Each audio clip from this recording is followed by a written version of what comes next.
ഫലസ്തീനികളെ പുറന്തള്ളി ഗസയെ ഏറ്റെടുക്കുമെന്ന US president Donald ട്രംപിന്റെ പ്രഖ്യാപനത്തിനെതിരെ കടുത്ത പ്രതിഷേധവുമായി ഗൾഫ് ഉൾപ്പെടെയുള്ള അറബ് മുസ്ലിം രാജ്യങ്ങൾ.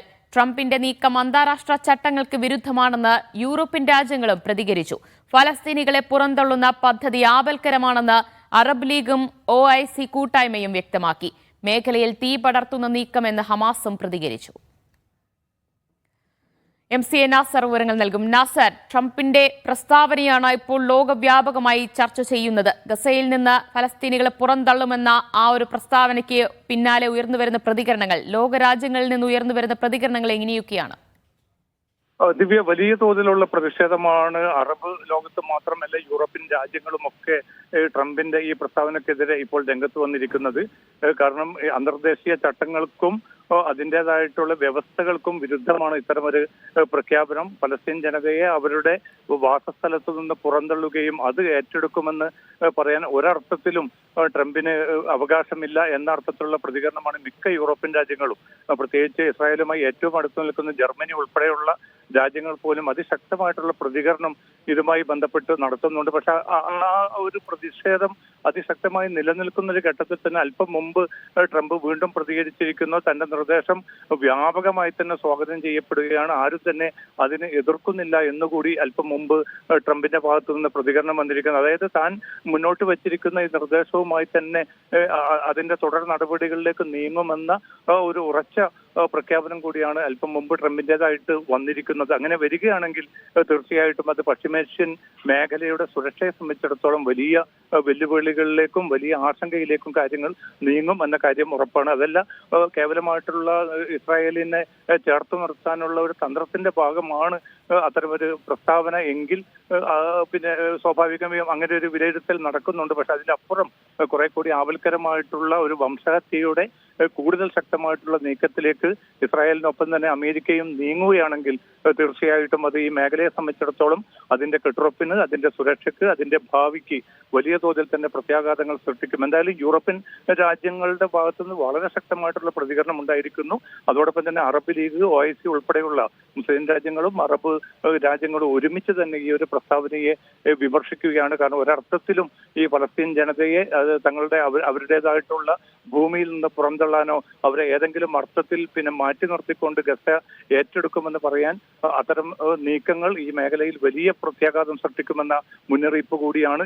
അമേരിക്കയുമായി ചേർന്ന് നിൽക്കുന്ന ഗൾഫ് ഉൾപ്പെടെയുള്ള രാജ്യങ്ങൾ പോലും അതിശക്തമായിട്ടുള്ള പ്രതികരണമാണ് ഇതുമായിട്ട് ഇപ്പോൾ പിന്നെ പ്രഖ്യാപിച്ചിരിക്കുന്നത്. എന്തായാലും ഇതിന്റെ തുടർ നീക്കങ്ങൾ ഏതെങ്കിലും അർത്ഥത്തിൽ ഇതിന്റെ ഗസയിലേക്ക് സൈന്യത്തെ അയക്കാനും അമേരിക്കയുടെ തന്നെ നിയന്ത്രണത്തിൽ ഗസയെ കൊണ്ടുവരുവാനുമുള്ള ഒരു നീക്കം നടക്കുകയാണെങ്കിൽ അതിനെതിരെ ഈ പിന്നിട്ട 15 മാസം നടത്തിയ പോരാട്ടം പോലെ തന്നെ ഏറ്റവും ശക്തമായിട്ടുള്ള പ്രതിരോധവും ചെറുത്തുനിൽപ്പുമായിട്ട് തങ്ങൾ ഉണ്ടാകുമെന്ന കൃത്യമായിട്ടുള്ള ഒരു മുന്നറിയിപ്പാണ് പലസ്തീൻ പോരാളി സംഘടനകളായിട്ടുള്ള ഹമാസും ഇസ്ലാമിക് ജിഹാദും അതോടൊപ്പം തന്നെ മറ്റ് പലസ്തീൻ കൂട്ടായ്മകളും ഇപ്പോൾ വ്യക്തമാക്കിയിരിക്കുന്നത്. ദിവ്യ, നസർ, നേരത്തെ തന്നെ ഗസയിലെ ഈ സമാധാന കരാർ, ഈ സമാധാനം എത്ര നാൾ മുന്നോട്ട് നീങ്ങുമെന്ന് തനിക്ക് ഉറപ്പ് പറയാൻ കഴിയില്ല എന്ന് ട്രംപ് നേരത്തെ തന്നെ വ്യക്തമാക്കിയതാണ്. ഇതിന് പിന്നാലെയാണ് ഇങ്ങനെ ഒരു വിവാദ പ്രസ്താവന കൂടി ട്രംപിന്റെ ഭാഗത്തുനിന്നുണ്ടായിരിക്കുന്നത്. അതിൽ നിന്നൊക്കെ എന്താണ് വായിച്ചെടുക്കേണ്ടത്? അധികനാൾ സമാധാനം പുലരില്ല, അധികം വൈകാതെ തന്നെ വീണ്ടും ഒരു സംഘർഷത്തിലേക്ക് നീങ്ങുമെന്നുള്ള സൂചന കൂടിയാണോ ഇപ്പോൾ വന്നിട്ടുള്ളത്? ദിവ്യ, തീർച്ചയായിട്ടും. കാരണം നമുക്കറിയാൻ സാധിക്കും, പിന്നിട്ട 15 മാസത്തെ ഏറ്റവും കിരാതമായിട്ടുള്ള നടപടികളിലൂടെ, അധിനിവേശ നടപടികളിലൂടെ ഗസയെ പൂർണ്ണമായിട്ടും തകർത്തെറിഞ്ഞിരിക്കുന്ന ഇസ്രായേലിനെ സംബന്ധിച്ചിടത്തോളം വലിയ തോതിലുള്ള ഒരു ശാക്തിക പിന്തുണ കൂടിയാണ്. ഇപ്പോൾ സൈനിക സ്വഭാവത്തിലുള്ള കൂടുതൽ ആയുധങ്ങൾ ഇസ്രായേലിന് കൈമാറാനുള്ള ഒരു നീക്കം നടക്കുന്നതായ റിപ്പോർട്ടുകൾ കൂടി ഇപ്പോൾ അമേരിക്കയിൽ നിന്ന് പുറത്തു വരുന്നുണ്ട്.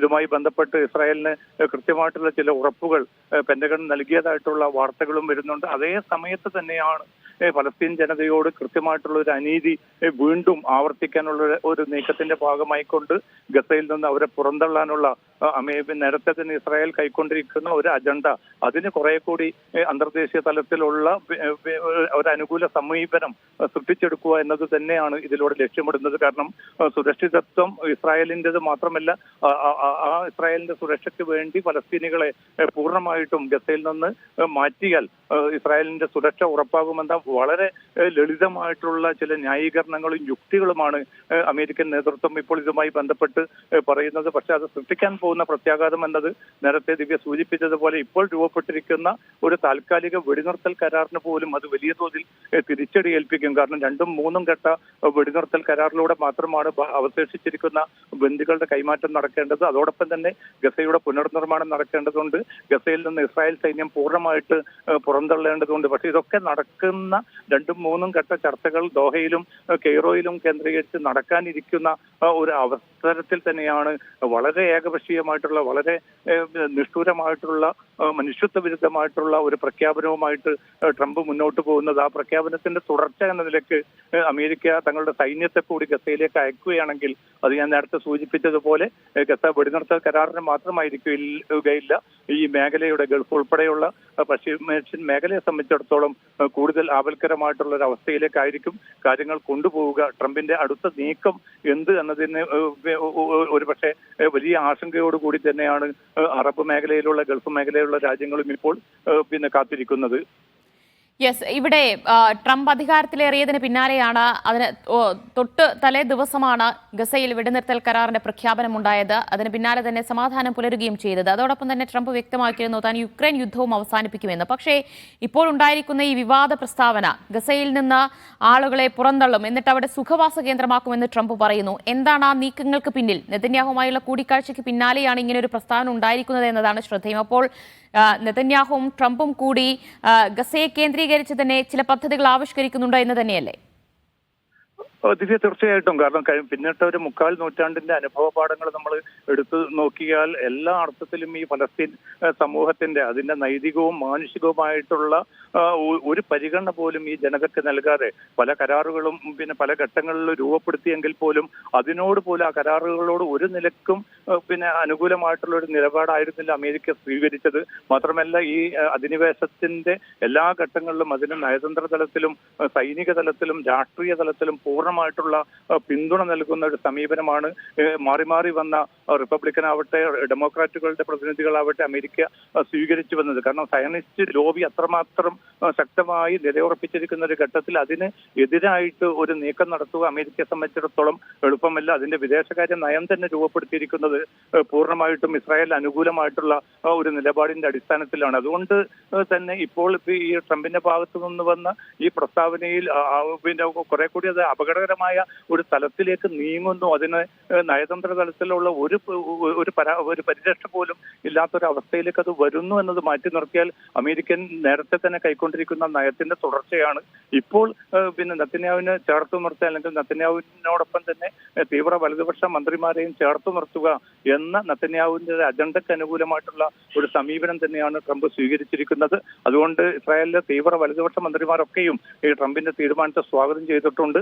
കാരണം തങ്ങൾക്ക് ഏറ്റവും സുരക്ഷിതമായിട്ടുള്ള അവസ്ഥ വരണമെങ്കിൽ പലസ്തീൻ സമൂഹത്തെ വെസ്റ്റ് ബാങ്കിൽ നിന്നുകൂടി പുറന്തള്ളണമെന്നാണ് ഇന്ന് സ്മോട്രിക് വ്യക്തമാക്കിയിരിക്കുന്നത്. അപ്പോൾ പലസ്തീൻ വംശഹത്യയെ അന്തർദേശീയ തലത്തിൽ അമേരിക്ക കൂടി പൂർണ്ണമായിട്ടും ഏറ്റെടുക്കുകയാണെങ്കിൽ, അത് തുടർ നീക്കങ്ങളിലേക്ക് പോവുകയാണെങ്കിൽ അത് സ്വാഭാവികമായിട്ടും ഈ പലസ്തീൻ കോസിന് മാത്രമായിരിക്കില്ല ബാധിക്കാൻ പോകുന്നത്, ഈ മേഖലയെ പൂർണ്ണമായി തന്നെ വലിയ അരാജകത്വത്തിലേക്ക് അത് നീക്കും. അതുകൊണ്ട് ട്രംപിന് അതിൽ നിന്ന് തടയാനുള്ള നീക്കങ്ങളാണ് യൂറോപ്യൻ രാജ്യങ്ങളൊക്കെ തന്നെ അവരുടെ പ്രതികരണത്തിൽ വ്യക്തമാക്കുന്നത്. ആ അർത്ഥത്തിൽ അവർ മുന്നോട്ട് ഇപ്പൊ ചൈനയും റഷ്യയും ഒക്കെ അതിശക്തമായിട്ടുള്ള പ്രതികരണമാണ് ഇതുമായി ബന്ധപ്പെട്ട് നടത്തിയിരിക്കുന്നത്. കാരണം ഒരു ജനതയെ സംബന്ധിച്ചിടത്തോളം അവർക്ക് അതിജീവിക്കാനുള്ള, അവർക്ക് സ്വന്തം മണ്ണിൽ തന്നെ ജീവിക്കാനുള്ള, അവിടെ പുനർനിർമ്മാണം നടത്തി സുരക്ഷിതമായിട്ട് മുന്നോട്ട് പോകാനുള്ള ഒരു അവസ്ഥയാണ് രൂപപ്പെടുത്തേണ്ടതെന്നാണ് ചൈന അല്പം മുമ്പ് നടത്തിയിരിക്കുന്ന പ്രതികരണത്തിൽ വ്യക്തമാക്കിയിരിക്കുന്നത്. പക്ഷേ ട്രംപിനെ സംബന്ധിച്ചിടത്തോളം അദ്ദേഹത്തിന്റെ ഭ്രാന്തമായിട്ടുള്ള ഇത്തരം അസംബന്ധം നിറഞ്ഞ ഇത്തരം പ്രഖ്യാപനങ്ങൾ ഒരുപക്ഷെ വലിയ വില കൊടുക്കേണ്ടി വരുന്നത് ഈ പശ്ചിമേഷ്യൻ മേഖലയ്ക്ക് തന്നെയായിരിക്കും. ദിവ്യ, ട്രംപിന്റെ പ്രസ്താവനയ്ക്കെതിരെ കടുത്ത പ്രതിഷേധമാണ് ഗൾഫ് ഉൾപ്പെടെയുള്ള അറബ് മുസ്ലിം രാജ്യങ്ങളിൽ നിന്ന് ഉയർന്നു വരുന്നത്. ട്രംപിന്റെ നീക്കം അന്താരാഷ്ട്ര ചട്ടങ്ങൾക്ക് വിരുദ്ധമാണ് എന്നാണ് യൂറോപ്യൻ രാജ്യങ്ങളുടെയും പ്രതികരണം വരുന്നത്. വിശദാംശങ്ങളാണ് MC നാസർ നൽകിയത്.